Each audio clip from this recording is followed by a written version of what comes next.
Oh, wait, you're listening? Okay. All right. Okay. All right. You're Listening to Radiolab. Radiolab. From WNYC. See? Yeah.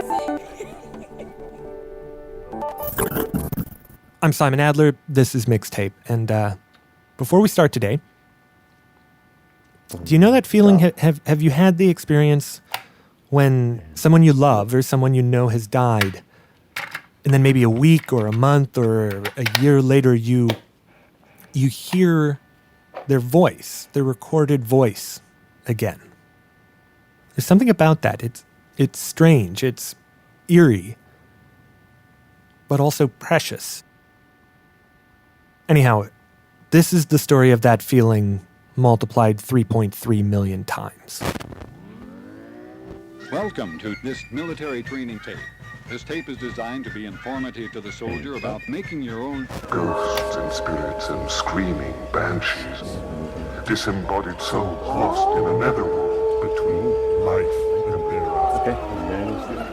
Part 1 of this cassette focuses on the means by which these realistic simulations can be made. Understand that this tape is designed to assist you because the Army takes these very seriously. Let's begin. How are you this morning, sir? Good. You're looking good, Simon. As are you. You're very rosy. We're starting with this man on Win. I am a Vietnamese American. Today, he's a retired Coca-Cola executive who still somehow loves Coke. It's so fresh for me in the morning, lunch, and dinner. Crazy. Oh, wow. But back in the 60s, he was growing up right in the middle of the Vietnam War. Oh, yes. The U.S. Marines fought against the Viet Cong in front of our house. Literally in front of your house, there were bullets. Just right in front of my house. Wow. And I called him up because of this one story he remembers hearing as a kid that scared the pants off him. My uncles and cousins, they went out together hunting in the mountains. Maybe lucky they killed some small animals. But mostly they're looking for dry woods to bring home for burning. Their home was a remote village in the valley of these mountains. And like so many other villages in Vietnam at this time, this one had been caught in the crossfire of the war. And so they'd been living under the constant threat of air raid and invasion. Anyway, they walking mile after mile into the mountains, picking up wood as they went, only turning to head home after the sun had set. In the mountains, when it's dark, it's a most quiet place on earth.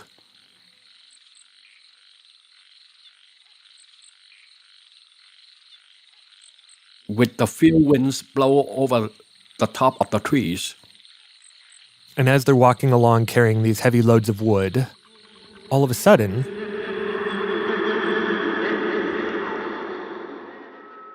a sound.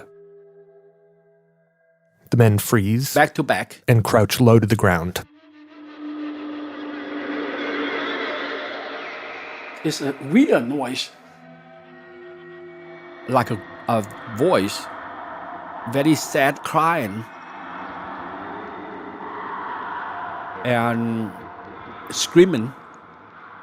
Like a ghost. Finally, maybe 10, 15 minutes later, the voice stopped.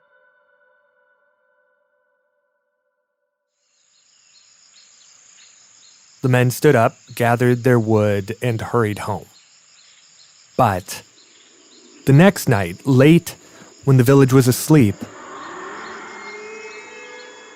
they heard the voice echoing from the jungle.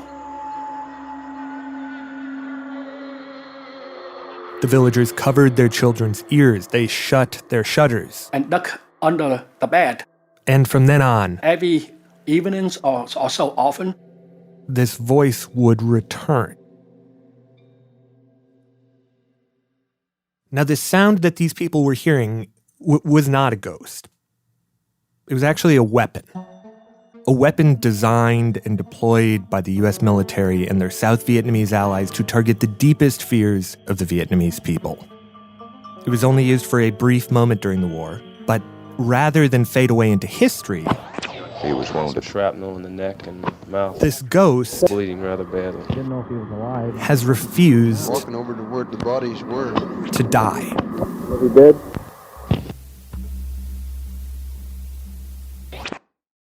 I don't know. You have to admit there's something a little sinister about all of this. Okay, just to back up, this is historian Erik Villard. I am at the U.S. Army Center of Military History in Washington, D.C., and I am a Vietnam War specialist. And Erik says this strange weapon was created in part because of the Korean War. Yeah, during the Korean War, just over a decade prior, a number of American soldiers and Marines were captured by the North Koreans. And soon after, you can imagine the surprise, heard on communist radio stations, exhorting us in their own normal voices, sounding like communists. Fellow Americans, don't go on with this senseless war. Stop being the tools of the rich capitalists who start wars for profit. Join us as guests of the Chinese People's Volunteer Army. It really spooked a lot of people on the battlefield and at home. This anxiety that the communists could brainwash good, solid, decent American sons and daughters. And there was this feeling that, like, we've got to get ahead of this. And so during the Vietnam War, the United States became very interested in what motivated the enemy to fight and then figuring out, what can we do to convince those people to not fight? This was PSYOP. Psychological warfare. The warfare of the mind. Its mission is to influence the thoughts of the enemy soldier. Idea was, if you could persuade people using words and ideas to put down their weapons, you could win the war while killing fewer people. That's the essence of psychological warfare. And who's the best in the world at convincing people to do stuff? Ice cold Coca-Cola. The ad folks of Madison Avenue. At that particular moment, there was, this Mad Men advertising explosion. With TVs and radios now in living rooms across the country, have some crisp Ritz crackers. All of a sudden, there were all of these opportunities to understand what makes us tick. So enjoy. What can I do about my hair? Exploit it. Use Halo shampoo. And get us to buy things. Want anything special for your birthday? Just a decent cup of coffee. And the military took note of this. Well, and do we know, were there actually ad folks that joined the armed services? Yeah, absolutely. That was one of the areas where they would, look for talent. They would go to people and say, boy, Lucky Strike filters will show you plenty of smooth flavor. Your Lucky Strike campaign was really effective. Maybe you can tell us something about how to convince someone to turn in their weapon. And so all these ad men began to search for a weakness in their target audience, the Viet Cong and North Vietnamese soldier. Tôi tên là Nguyễn Văn Sự, sinh năm 1953. My name is Nguyễn Văn Sự. Tôi nhập ngũ năm 18. I joined the military when I was 18, in the year 1971. Lúc đó thì chiến tranh Việt Nam đang ở tình trạng như thế nào? Lúc đó chiến tranh Việt Nam đang ở đỉnh điểm. We hired Vo Trong Dong and Nguyen Van Ha, reporters in Vietnam, to interview a few North Vietnamese and Viet Cong soldiers for us. Tôi đang học đến năm thứ 2 trường mỹ thuật công nghiệp. When you think about these soldiers, they were far from where they were born and raised. Most of these kids would be, farmers or fishermen, or maybe live in a place like Hanoi. Tôi là người Hà Nội. I was a Hanoian in my sophomore year at the University of Industrial Art. Của trường mỹ thuật công nghiệp đi bộ đội. I was the first of the university to join. Và bản thân tôi, my college principal even drove me to the army station. Hai bên cổng trường. And the students lined up on both sides of the gate, clapping hands. Hai bên vỗ tay. Hồi đó tuổi trẻ tôi cũng không nghĩ gì nhiều. At that time, I didn't think much. I thought that the war wouldn't be too terrible. Nặng nề lắm đâu. Thế nhưng vào. But when I had been in the army for a while, vào trong. I was mentally broken. I mean, Your average North Vietnamese soldier, they never lived in the jungle. They never lived in the mountains. That was crazy. And so here they are, squatting in the jungle, hundreds of miles from home, haven't seen their family in 6 months, a year, 2 years. I was hoping that I could get out of the war and go home. I felt like a ship that ran aground and couldn't return to the sea. They're incredibly homesick. So the ad people were like, that's it. That's the emotional appeal. They want to go home. Let's give them an opportunity to quit. And so they start spitballing. Throwing stuff against the wall. Like, what about theater, culture plays, drama skits, live music? They're like, yeah, just try it out. And the Vietnam War very quickly becomes this petri dish, this test bed for all these ideas. Oh, boy. And by far, the number one tactic was leaflets. We had cases and cases of these damn leaflets. That's American PSYOP officer Chad Spar. We call ourselves the bullshit bombers and the professional litterbugs. He and his team would go up in an airplane with all these leaflets. Fly along 2,500, 3,000 feet over a target area, and we literally threw them out by the handful. You know, you could sit and look out the back, see them streaming out behind you.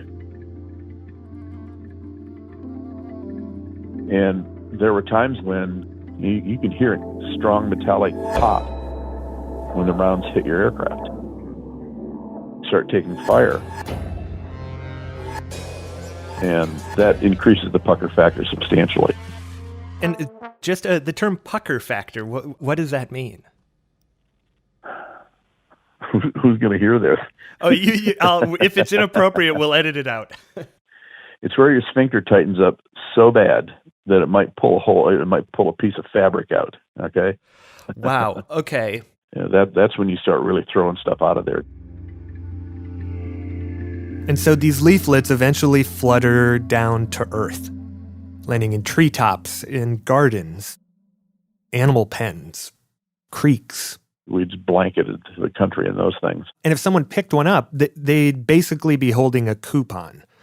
There'd be these graphics. You know, American and South Vietnamese flag, smiling faces. And it'd say something like, good for one free pass. You're miserable. You probably have malaria. You're homesick. Why don't you just put down your weapon, come over.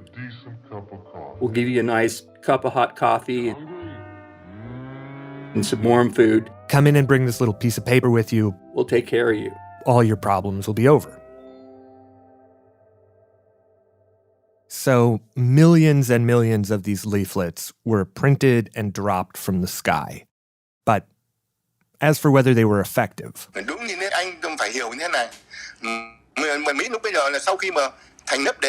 here's North Vietnamese veteran Tran Nhiep Tho. You need to understand this. Our hatred was very high, no matter what.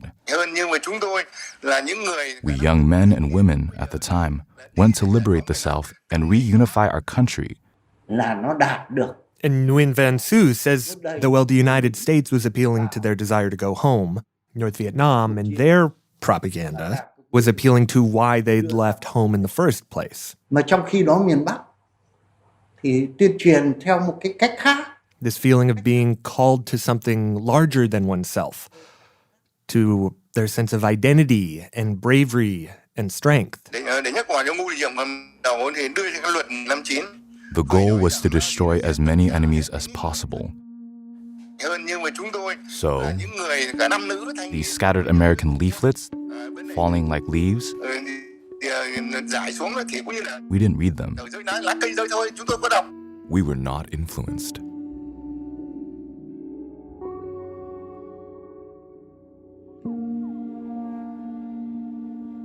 But then... oh, man. What a heck of a day. A special day comes up. That was in 64. This is Major Ray Ambrosiak, and back in 64, he was a tall guy with a blonde crew cut. I was stationed at the time in a radio station, the official voice of South Vietnam. What are we talking here? Big reel-to-reel recording machines? Yeah, all that. A complete studio. How many reel-to-reel machines are we talking about? Now, you're talking to a very old man here who was there in 1964, and he wants to know how many real. Forgive me. Forgive me. Well, we were shooting. You might be able to get a sense of it. We were shooting for 4 hours of original broadcasting.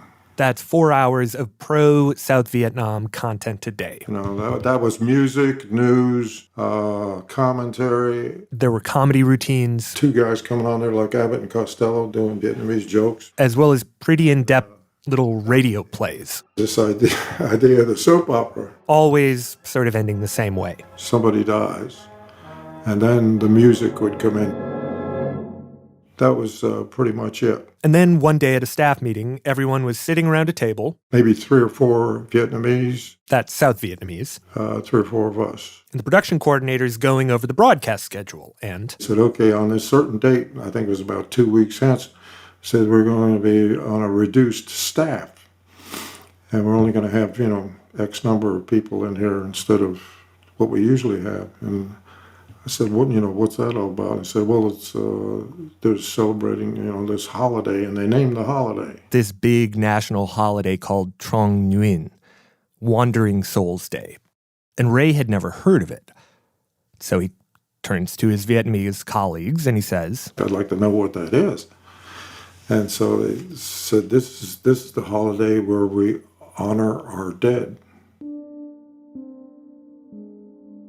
This was the first time I'd heard about it, and so we took a good part of that meeting talking about this. They told him that in Vietnamese culture, when you died, you had to be buried in your homeland in order for you to have a chance at a good life in the afterlife. And if they don't have that proper funeral, then their spirit is condemned to wander in the ethereal mist forever. And they'll never, their soul will never be at peace. And, I'm thinking, really? Well, first thing I thought was, stupid, you should know about that already. I should have known about that already. No, really. Because all those hundreds, thousands of soldiers coming out of North Vietnam to South Vietnam, that's going to fight their battles. That's where a lot of them were going to die. And there was no way that they were going to get their bodies back to the north to have a proper funeral. And everybody got excited about that. The ad people are like, spiritual fear of death. This was a handmade vulnerability that could be exploited.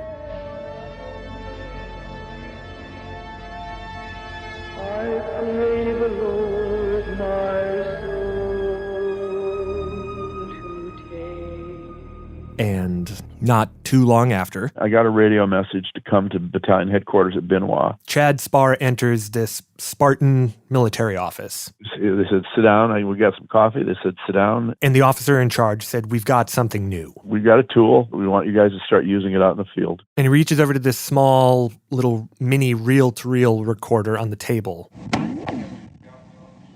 and pressed play.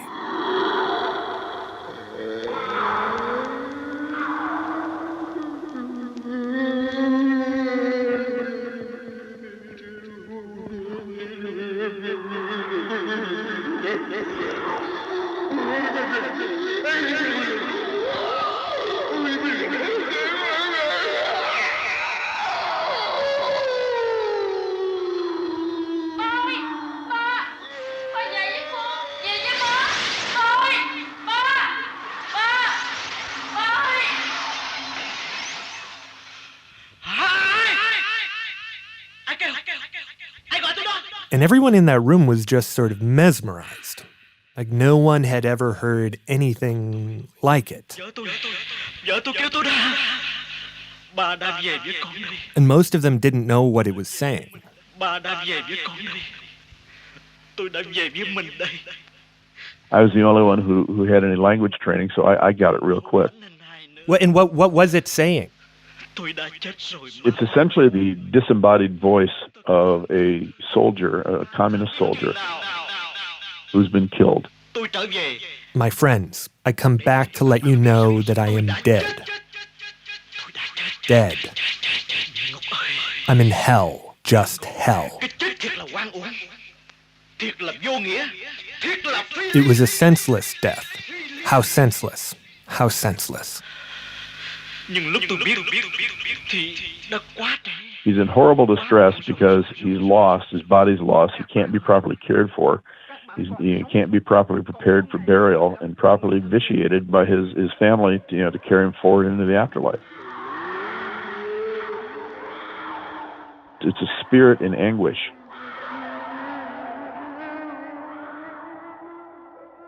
To give some context, we're just 22 years after Bing Crosby and Jack Mullen started editing audio on tape for the first time. It seems to me. Just 14 years after Bing released his first track, where he layered his voice on top of itself.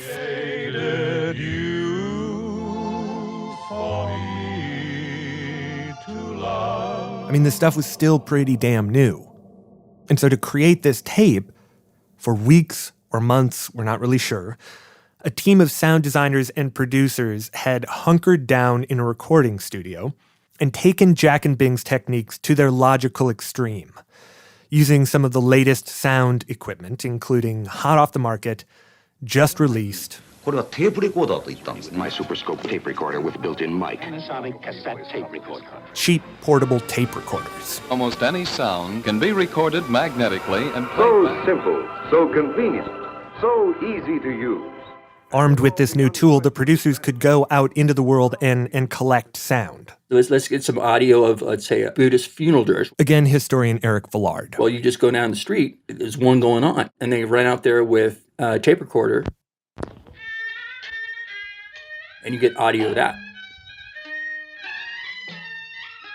And then, let's say, You see a woman crying on the street. literally anguishing, and you get that audio. There's scavengers like that, Some of them even hopped on a plane to Bangkok because they got a zoo there.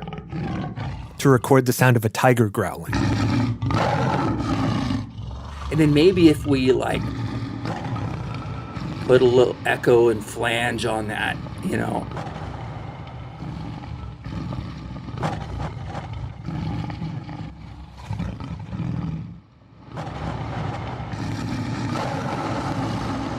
Play around with it, see if we can get something spooky out of that.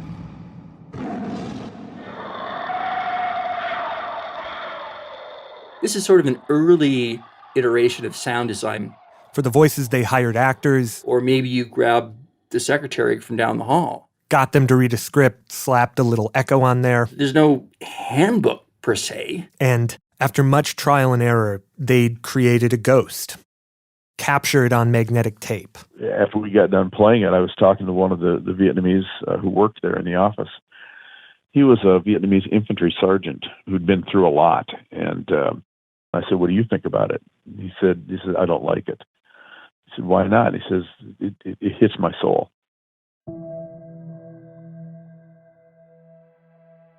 And when he said that, I knew that it had some potential power.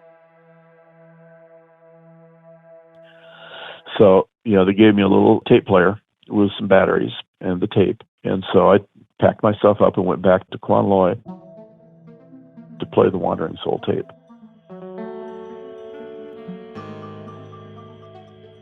The gates of hell are opened.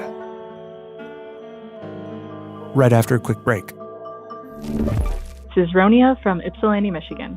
MIXTAPE, a special series from Radiolab, is supported in part by Science Sandbox, a Simons Foundation initiative, the Shanahan Family Charitable Foundation, and the Alfred P. Sloan Foundation. This is the end of side one. The program continues on the other side of the cassette.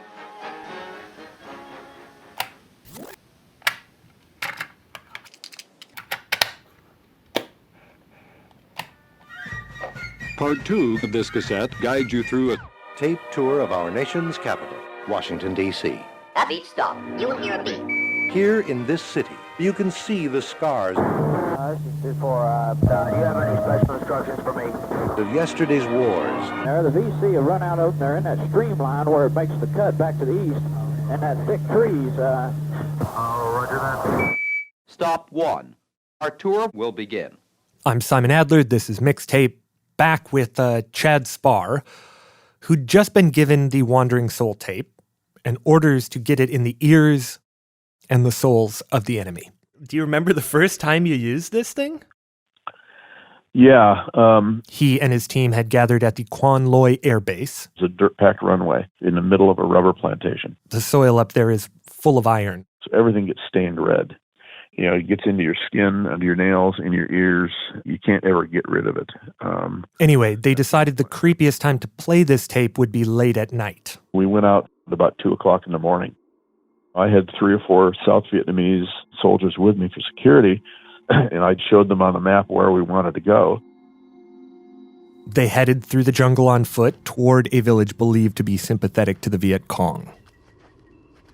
I had a backpack speaker with the tape and my weapon and some extra ammunition and a couple of grenades in the canteen. And we went at least 1 kilometer, maybe 2, being very careful because it was nighttime and, we clearly didn't want to get ambushed.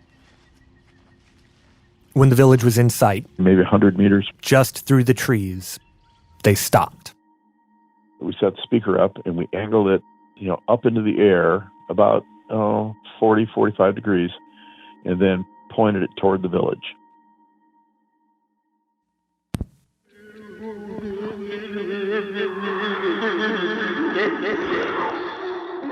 And then started the broadcast. And as the sound came in,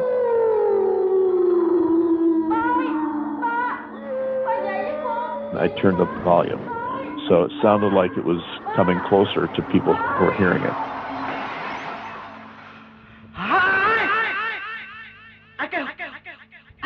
It was very eerie. Very eerie.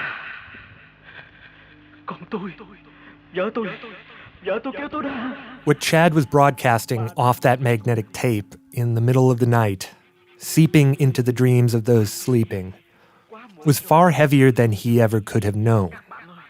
It was tapping into a long, cruel, very present history. The ghost stories, we don't take it easily. Again, on Nguyen, who says Vietnam history is filled with violence. They suffered under Chinese rule for 1,000 years, and after that under the brutal colonialism of France. Back in the late 1930s, the French Navy entered Hue City through the port, and their navies sailed up to the rivers, and they killed every Vietnamese in sight. Thousands and thousands of people died for no reason. During the World War II, the French take away their rights. Their troops take all the rights. 2 million Vietnamese died due to starvation, and knowing that they took no action. And at this point, we're in the middle of the Vietnam War, GIs still patrol on 44 days. Which would go on for another decade. Families, they lost so much, and the noise of the wandering soul, it reminds them in a personal manner. And An's family is no exception. I had a young cousin who died during Tet Offensive 1968. His body never recovered. It disappeared somewhere in the mountains. So the ghost wandering around with nowhere to go and just like screaming. And so when Chad was playing this, get through sooner so I can get the hell out of here. He didn't know it, but he was tearing at an open wound. And I mean, this tape was played to many quiet villages, to many soldiers hiding in the jungle. Do we know if this thing worked? I mean, they did studies. They would get these defectors and interview them. Again, historian Erik Villard. And say, what type of message was most effective on you. And so we have some basic data, but like in terms of the wandering soul in particular, that messaging,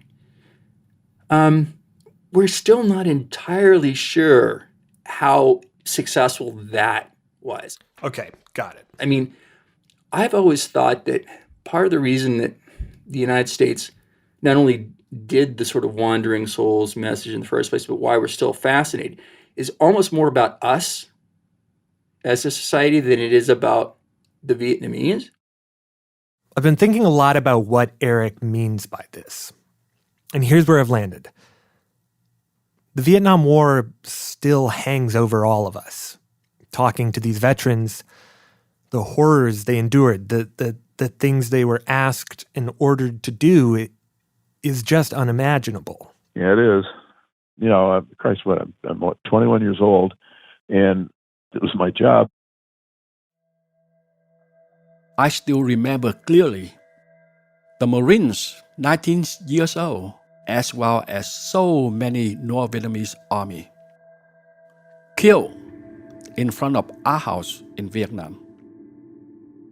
Their screaming voice in agony and shouting in pain.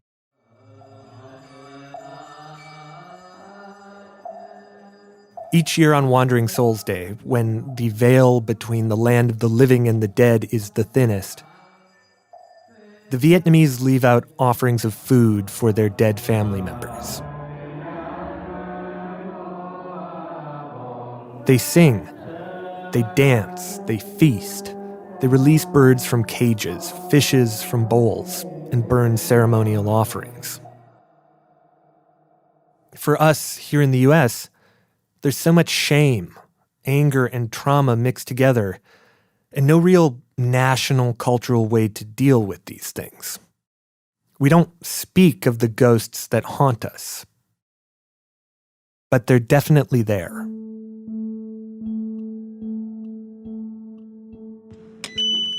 So that's our security door opening. And the souls of those ghosts are lingering right here in our nation's capital. It has a little bit of a feel of like a library. Okay, take my jacket off. I went to D.C. to visit Erik. We are at the Center of Military History here in Fort McNair. And the largest collection of raw interviews with Vietnam soldiers in the world. The whole wall is filled with our Vietnam interview collection. Shelf after shelf, row after row of carefully labeled boxes full of cassette tapes. Wow. And so when were these captured?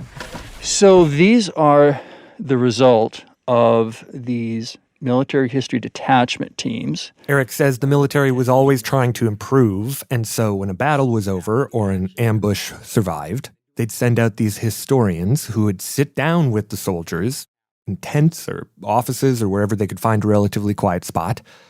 They'd take out a tape recorder, pop in a tape, and ask, so what happened? Can I just look at one of these cassettes? Oh, yeah. Yeah, absolutely.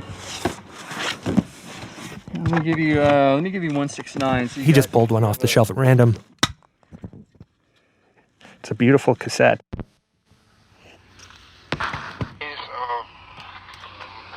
Saturday, 22 March, 1968.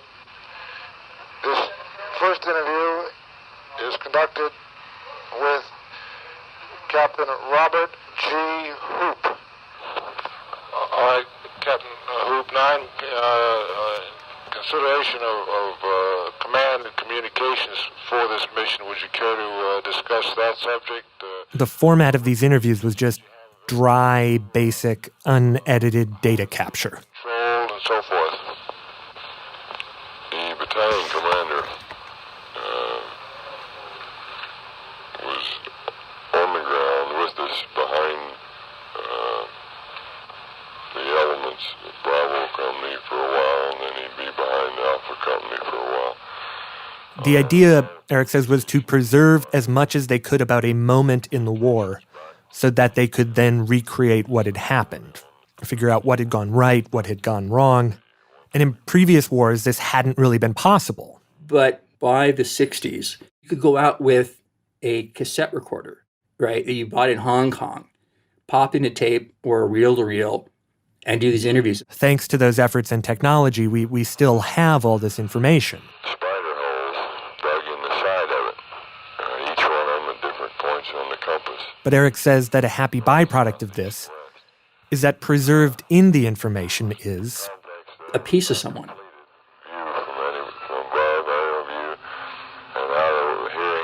Still here on Earth. It's just one moment in a young man's life. Some of the time he spent on this earth is recorded right here. After they wrapped the bodies in canvas, they filled it in with the loose dirt. It tells you something about who they were and, what they went through. The amount of bodies in there, I do not know. We did uncover 2 of them, but they were been dead quite a while. He sounds very solid. They were small holes to start with. He sounds very tired. And branching off 8 or 10 feet. And less than 2 months after this interview, during combat in a pineapple plantation, he was hit, probably by an RPG, and died of multiple fragmentation wounds. He was 29. And there are hundreds and hundreds of these. Testing 1, 2, 3, 4, 5, 6. Lieutenant Young, would you describe the operation that led to General Bond's death?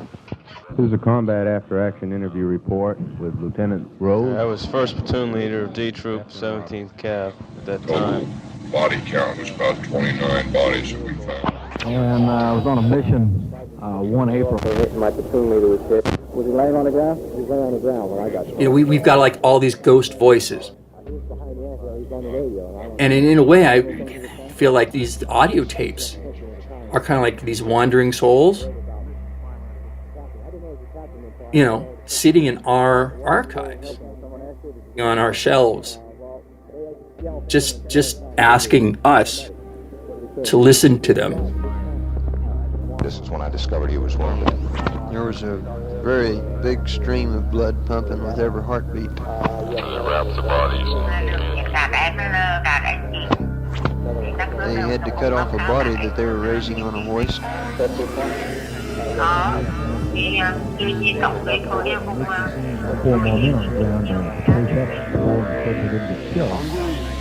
Sau khi hòa bình rồi, tôi đi kiếm. Regroup and reticulate, so it was really...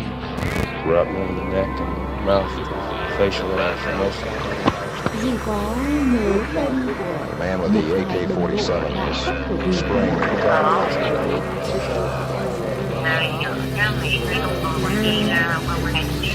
Young.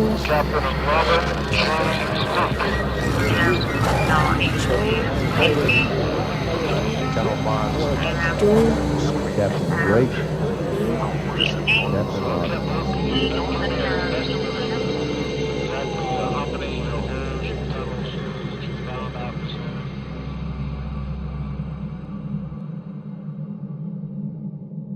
I really don't understand it.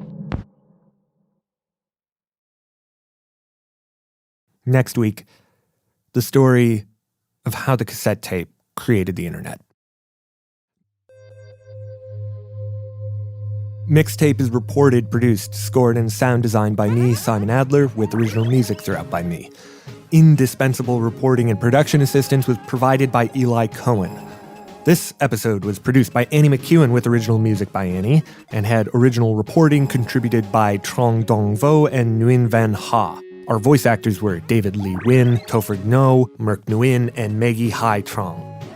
I'd like to give a special thanks to Allison Boccia, Jared Tracy, and Herb Friedman, and to Mathew Campbell for introducing me to the Wandering Soul tape to begin with, and to Erik Villard for his help pulling those tapes and voices for us. I'm Simon Adler, and we will have another tape for you next week. Radiolab was created by Jada Boomrod and is edited by Soren Wheeler.